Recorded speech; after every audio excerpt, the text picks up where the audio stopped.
A first was marked on January 19, as President Recep Tayyip Erdoğan convened the cabinet at the new presidential palace, signaling a de facto change in the country's administrative system to the advantage of the elected head of the nation. Almost all pro-government newspapers chose to highlight the more than 8-hour-long cabinet meeting as the first step toward a presidential system in Turkey, with commentaries arguing that necessary legal changes will be carried out to this end in the aftermath of the upcoming parliamentary elections. Ahead of the cabinet meeting, President Erdoğan and Prime Minister Ahmet Davutoğlu had a 80-minute tête-à-tête meeting, and the two then entered the hall together to greet the waiting ministers. A close-up of Davutoğlu's face clearly indicated his discomfort and nervousness, prompting rumors that his one-on-one talk with the president had not been very pleasant.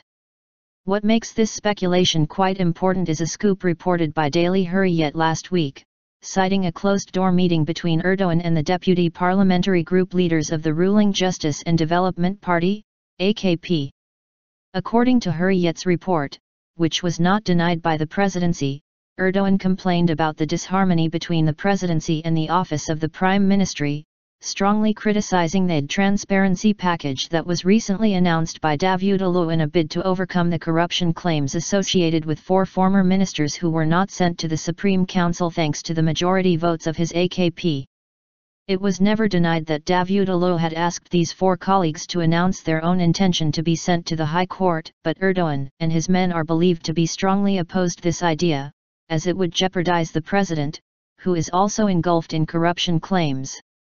Although his public statements depict the December 17, 2013 and December 25, 2013 corruption probes as a plot against the AKP government and its ultimate leader, Erdoğan, Davutoğlu is at the same time trying not to incriminate himself for defending these 4 ministers.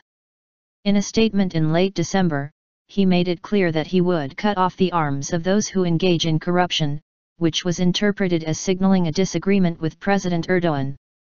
"We are determined to cut off the arms of whoever attempts to embezzle our national resources, even if it is our brother," Davutoğlu had said. However, there is more evidence showing that Davutoğlu is not going to be left alone in key decision-making processes. Erdoğan recently established his own team of 12 top advisors to work in harmony with the government, while his loyalists in the AKP will also continue to report on the Prime Minister's performance to him. One of these loyalists seems to be Deputy Prime Minister Yalçın Akdoğan, who is actively involved in the Kurdish peace process. Main opposition Republican People's Party, CHP, Deputy Head Gürsel Tekin even claimed that Akdoğan raided Davutoğlu's office a few days ago, in reaction to some of the latter's decisions. Along with Akdoğan, Interior Minister Efkan Ala, who is tasked with cracking down on the parallel structure of the Fethullah Gülen movement, is also a very close associate of Erdoğan. Deputy Prime Minister Numan Kurtulmuş similarly occupies an important seat, amid expectations that he will one day become Prime Minister. Davutoğlu, on the other hand, is seemingly in alliance with Deputy Prime Minister Ali Babacan and Finance Minister Mehmet Şimşek, who are not in close contact with the president's advisors. Babacan is among few men in the government who can calmly dare to challenge President Erdoğan, as we have seen over the discussions on interest rates. A day after Erdoğan grilled the central bank for not reducing interest rates, Babacan underlined once again that the bank was independent and had all the means at its disposal to make an independent decision. On the AKP front, things are no different.